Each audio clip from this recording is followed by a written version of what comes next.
Oke, hai semuanya, kembali lagi di video kali ini. Nah, untuk di video kali ini aku bakal ngebahas latihan-latihan soal tentang bilangan bulat, khususnya di operasinya dulu ya, di operasi penjumlahan, pengurangan, perkalian, dan juga pembagian.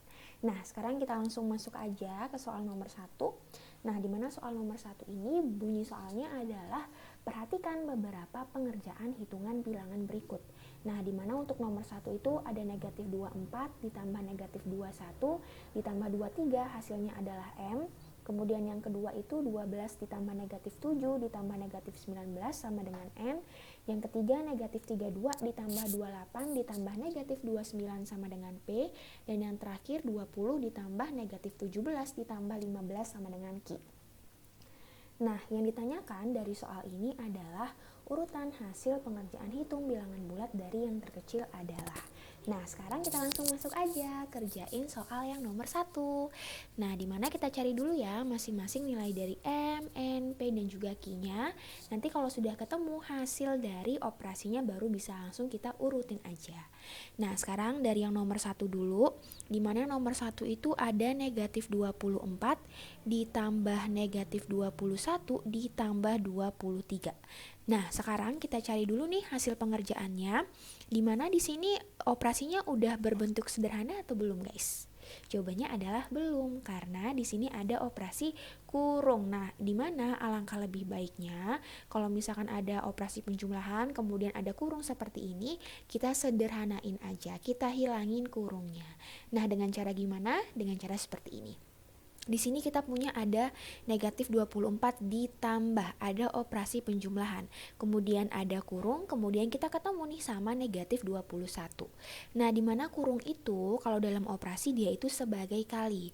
Jadi berdasarkan konsep dari perkalian atau sifat dari perkalian, kalau misalkan kita punya ada positif dikalikan dengan negatif atau bilangan positif dikalikan dengan bilangan negatif, dimana di sini kita ketemu tandanya itu berbeda, positif ketemu negatif, berarti hasilnya adalah bilangan negatif. Jadi kedua operasi ini bisa langsung kita sederhanakan menjadi negatif 24 dikurang 21. Jadi dia operasi penjumlahan dan juga kurungnya itu hilang karena sudah disederhanakan seperti tadi.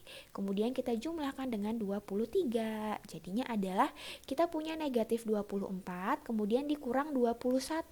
Nah, kalau artinya seperti ini berarti negatifnya kita bisa misalkan sebagai utang. Di sini kita punya utang 24.000 nih. Kemudian kita ngutang lagi guys 21.000, berarti utangnya bakal bertambah. Jadi di sini negatifnya bakal bertambah. Yang dimana negatif 24 kalau dikurang 21 berarti artinya sama seperti negatif 24 ditambah sama negatif 21, sama seperti yang operasi sebelumnya ini gitu. Jadi di sini hasilnya adalah sama dengan negatif 45 ditambah sama 23. Dimana negatif 45 kalau ditambah 23 jadinya negatifnya lebih besar daripada positifnya. Kemudian dia dengan operasi penjumlahan berarti hasilnya adalah negatif ya. Berarti negatif 22. Gitu deh. Jadi di sini nilai dari M-nya sama dengan negatif 22. Oke, nilai dari M-nya sudah ketemu, berarti sekarang kita lanjut untuk mencari atau menyelesaikan operasi yang nomor 2. Dimana operasi nomor 2 ini adalah 12 ditambah negatif 7 ditambah sama negatif 9. Nah, ini kita langsung aja nih ya. Di sini kita punya 12-nya dulu. Kemudian ditambah negatif 7 ditambah sama negatif 19. Berarti negatifnya bisa langsung bertambah. Sebenarnya di sini kalian bisa pakai sederhanain seperti tadi, tapi aku bisa langsung aja ya, karena kita tahu kalau misalkan operasi penjumlahan dan pengurangan itu dia sama aja. Mau kita duluan kerjain yang mana itu sama aja. Jadi di sini negatif 7 ditambah negatif 19 jadinya adalah negatif 26 deh, baru deh kayak gini. Ini bisa langsung kita sederhanain operasinya positif ketemu negatif. Berarti di sini artinya sama seperti 12 positif ketemu negatif jadinya negatif, jadinya dikurang 26. Dimana 12 dikurang 26 adalah negatif 14. Jadi kita ketemu deh guys, nilai dari N-nya sama dengan negatif 14. Nah, sekarang kita langsung masuk ke yang nomor 3, di mana nomor 3 ini kita punya ada negatif 32 ditambah 28 ditambah negatif 29. Nah, di sini bisa langsung kita selesaikan yang ini, negatif 32 ditambah 28. Punya utang 32, punya tabungan 28. Kalau kita gabungin berarti utang kita yang bersisa ya, tabungan kita habis karena utang kita lebih banyak. Jadi di sini sama dengan negatif 4 ditambah sama negatif 29. Negatif 4 ditambah negatif 29 sudah pasti negatifnya bakal bertambah karena kita menambahkan dua bilangan yang negatif. Jadi negatif 4 ditambah negatif 29 sama dengan negatif 33. Oke, jadi kita ketemu deh guys, nilai dari negatif 4 ditambah negatif 29-nya sama dengan negatif 33. Nah, jadinya di sini kita sudah ketemu nih nilai dari P-nya. Kemudian sekarang kita akan mencari nilai dari yang terakhir, yaitu nilai dari Q. Nilai dari Q adalah 20. Bentar. Oke, nilai dari Q-nya nih guys. Oke, sorry.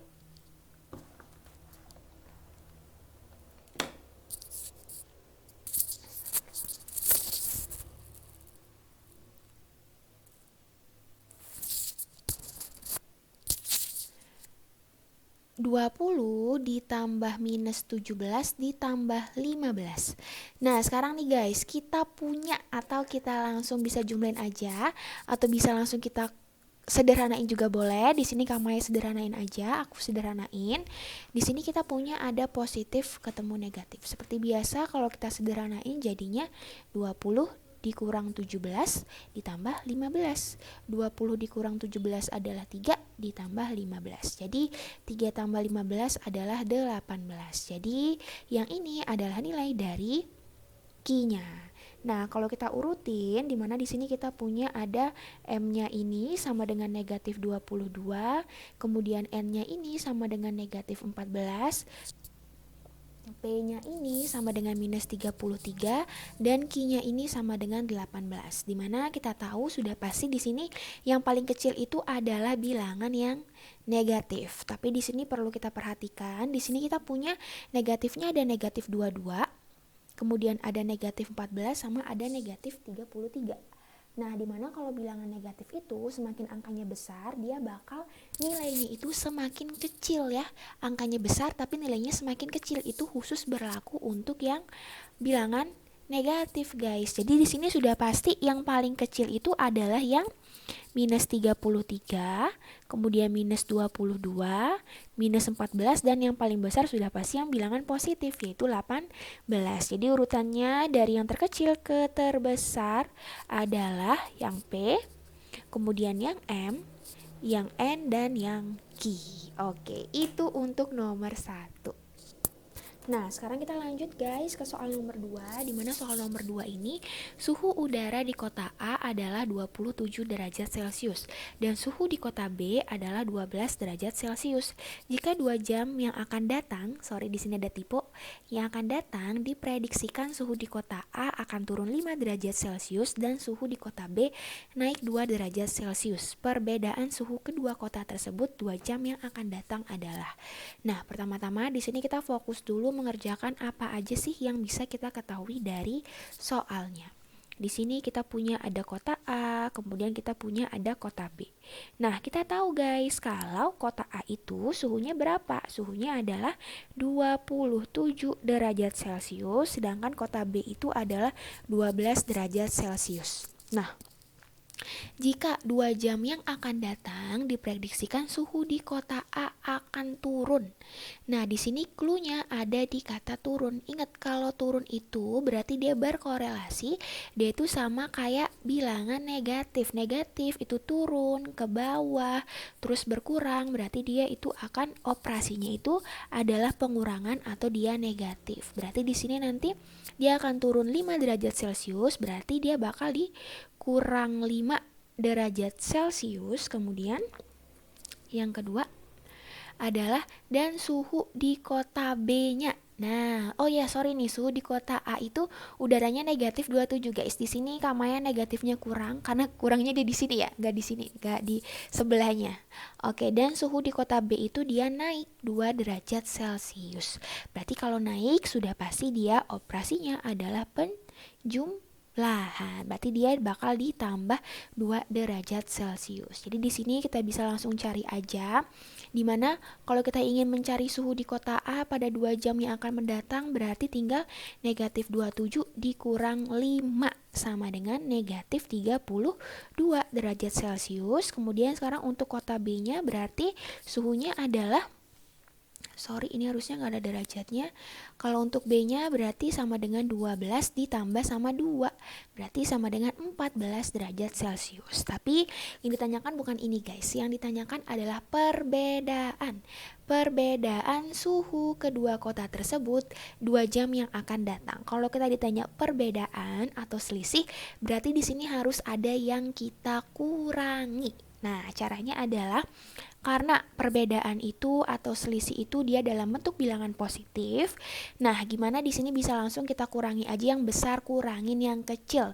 Nilai yang terbesar kita kurangi dengan nilai yang terkecil untuk mencari perbedaannya, sama dengan untuk mencari selisihnya. Berarti di sini untuk mencari perbedaannya tinggal suhu di kota B kita kurangi dengan suhu di kota A, di mana suhu di kota B adalah 14 derajat Celcius dikurangi sama suhu di kota B sama dengan negatif 32 derajat Celcius. Di sini kayaknya aku ilangin aja dulu ya satuannya, 14 dikurangi sama negatif 32. Nah, sekarang kita lihat guys, di sini ada kurung, kemudian bilangan yang di dalam kurung ini adalah bilangan yang negatif, kemudian di sini negatif. Berdasarkan sifat dari operasi perkalian, kalau misalkan kita punya ada bilangan negatif, kita kaliin dengan negatif, maka hasilnya adalah bilangan positif. Jadi 14 ditambah 32 nih kalau kita sederhanain. Jadi hasilnya adalah 14 ditambah 32 sama dengan 46. Jadi jawabannya adalah 46 derajat Celcius. Kemudian soal nomor 2-nya udah clear. Sekarang kita masuk ke soal yang nomor 3. Nah, soal nomor 3 ini dia soalnya angkanya cukup besar, guys. Nah, kita baca soalnya dulu bareng-bareng. Sebuah industri rumah tangga berupa barang mainan mampu menjual sebanyak 1.200 unit. Nah, sorry ya, di sini kayaknya banyak tipunya nih dari tadi. Sebanyak 1.200 unit mainan per minggu. Nah, keuntungan penjualan setiap barang industrinya itu sebesar 2.000. Nah, dia itu menjual sebanyak 1.200 unit per minggunya, di mana keuntungan dari setiap barangnya itu adalah 2.000. Yang ditanyakan adalah keuntungan industri mainan tersebut dalam 1 tahun. Nah, di sini kita itu tahu kalau banyaknya barang itu yang dijual, barang yang terjual itu berapa unit dalam bentuk per minggu. Nah, sedangkan yang ditanyakan ini adalah keuntungan dalam 1 tahun. Nah, sekarang kita cari tahu dulu kalau dalam 1 tahun itu ada berapa minggu. Dimana dalam 1 tahun itu ada 52 minggu, guys. Nah, berarti sekarang tinggal kita cari aja banyaknya unit, banyak mainan yang dijual dalam 1 tahun. Terjual dalam 1 tahun, dimana banyak mainannya yang terjual dalam 1 tahun itu. Nah, dimana di sini kita taunya per minggu ya, dimana 1 minggu itu ada 1.200. Berarti kalau 1 tahun, yang dimana 1 tahun itu ada 52 minggu, berarti 1.200-nya tinggal kita kali deh dengan 52. Jadi banyaknya barang atau mainan yang terjual dalam 1 tahun itu adalah sebanyak 62.400 unit mainan. Nah, ini udah nih, kita udah tahu nih banyak mainan yang terjual dalam 1 tahun. Nah, sekarang tinggal kita cari aja deh keuntungannya. Tinggal kalau kita mau cari keuntungan, nah dimana di sini kita tahu dalam soalnya itu keuntungan penjualan setiap barang industri. Berarti setiap 1 unitnya itu 2.000. Berarti kalau kita mau cari keuntungannya, tinggal total keuntungannya dikaliin deh sama keuntungan per unitnya, yaitu 2.000.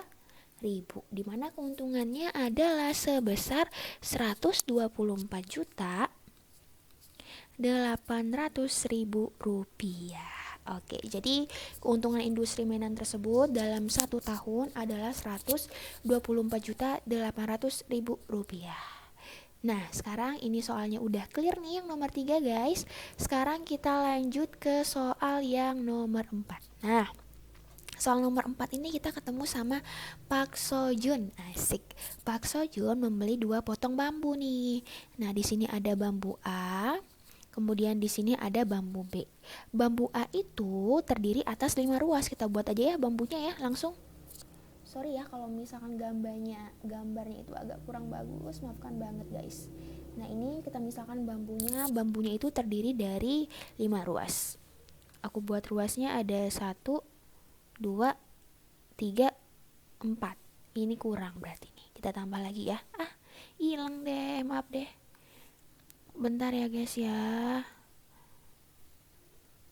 Oke. Nah, 5. Nah, ini nih ruasnya ada 5. Kemudian bambu A ini terdiri atas 5 ruas dengan panjang setiap ruas itu 27 cm. Berarti ini 27, 27, 27, 27, 27, 27. Nah, ini ruasnya ya. Ini ruas pertama, ini ruas kedua, ini ruas ketiga, ini ruas keempat, ini ruas kelima, dimana setiap ruasnya itu panjangnya 27 cm. Nah, sedangkan kalau bambu B ini dia terdiri atas 7 ruas. Berarti kalau aku gambar, kita gambar dulu aja deh. 7 ruas ya. 1, 2, 3, 4, 5, 6, 7. Oke, 7-nya bentar ya. Agak ini ya, agak menggelikan ya gambarnya ya. Nah, dimana kalau di bambu B itu panjang setiap ruasnya adalah 20 cm. Berarti kalau kita buat ini adalah 20, 20, 20, 20, 20, 20, 20, dan 20. Nah, manakah yang lebih panjang, bambu A atau bambu B? Nah, kita langsung cari aja nih guys. Panjang dari bambu A-nya kita langsung cus cari aja. Panjang bambu A. Nah, dimana di sini kita tahu nih bambu A itu 5 ruas. Setiap ruasnya 27. Kita udah visualisasi, kita udah gambar. Dimana di sini 27-nya itu ada 1, 2, 3, 4, 5, 6. Berarti kalau kita mau cari panjang bambu A, tinggal ini deh guys, panjang bambu A. Karena di sini 27-nya itu ada 6, berarti kita pakai operasinya bisa langsung pakai perkalian aja. Kalau mau dijumlahin manual juga boleh banget. Nah, di sini Kamaya pakainya perkalian aja. Berarti di sini 27 dikalikan dengan 6. Jadi panjang bambunya adalah 162 cm atau bisa 27 ditambah 27 ditambah 27 sampai 6 kali juga boleh. Nah, kalau yang panjang bambu B, Nah, di sini kita hitung bareng-bareng yuk. 20-nya ada berapa? Ada 1, 2, 3, 4, 5, 6, 7, 8. Berarti 20-nya kita jumlahkan sebanyak 8 kali, atau kalau kita ubah ke dalam bentuk perkalian jadinya 20 dikali sama 8. Jadinya adalah 160 cm. Jadi mana yang lebih panjang guys? Yang lebih panjang sudah pasti yang bambu A, karena dia panjangnya adalah 162 cm. Nah, sekarang kita langsung masuk ke soal yang terakhir, dimana kalau soal terakhir ini ada Jisoo akan membeli buku tulis merek A. Harga 1 pak buku tulis merek A yang terdiri dari 10 buah di toko Tok-Tok sebesar 40.000. Nah, sedangkan kalau harga 1 lusin di buku merek buku merek A di toko Sopai sebesar 51.600. Nah, pertanyaannya adalah di toko manakah sebaiknya Jisoo membeli buku tulis? Kenapa di sini Kamaya banyak banget tipunya? Nah, ada Tok-Tok sama ada Sopai. Nah, kalau di toko Tok-Tok itu harga 1 pak buku tulis merek A yang terdiri dari 10 buah di toko Tok-Tok sebesar 45.000. Nah, di sini 10 buah itu harganya 45.000 guys. Nah, ini kan harga yang satu paknya nih. Kemudian kalau di toko Shopee, harga satu lusin, dimana kita tahu kalau satu lusin banyaknya adalah 12. Berarti 12 buku itu harganya 51.600. Nah, kita mau cari per bijinya itu sama dengan berapa deh satunya di toko Tok-Tok dan di toko Shopee. Nah, untuk mengerjakan ini kalian bisa langsung pakai pembagian. Di sini coba kita kerjain pakai pembagian bersusun. Oke, kita buat dulu nih 45.000. Tapi kalau yang ini kayaknya bisa langsung, guys. 45.000 dibagi 10. Kalau kita ingin mengetahui satu bijinya ada harganya berapa, berarti satu bijinya sama dengan 45.000-nya, kita langsung bagi deh harga semuanya, kita bagi sama banyak bukunya, yaitu sama dengan 10. Ini tinggal kita coret, berarti sisanya adalah sama dengan 4.500 dibagi sama 1, yaitu hasilnya adalah 4.500. Berarti kalau di toko Tok-Tok harganya itu adalah 4.500 per bijinya. Nah, sekarang kita cari nih harga satu buku di Shopee. Nah, ini kita pakainya pembagian bersusun. Yuk, kita cobain pakai pembagian bersusun. 51.600 dibagi 12. 51 dibagi 12 yang mendekati itu adalah 4. Nah, 12 kali 4 adalah 48. Kemudian kita kurangi, jadinya di sini kita pinjam 1 ya. 11 dikurang 8 jadinya adalah 3. Yang ininya habis, berarti nggak bisa. 3 bagi 12, kita turunin 6-nya, jadinya 36. 36 dibagi 12, jawabannya adalah 3. 3 dikali 12, jawabannya 36. Kemudian di sini ada sisa 2 nol yang tidak terpakai, jadi bisa langsung kita naikin aja. Jadi kalau di toko Shopee, satu biji bukunya itu harganya adalah 4.300.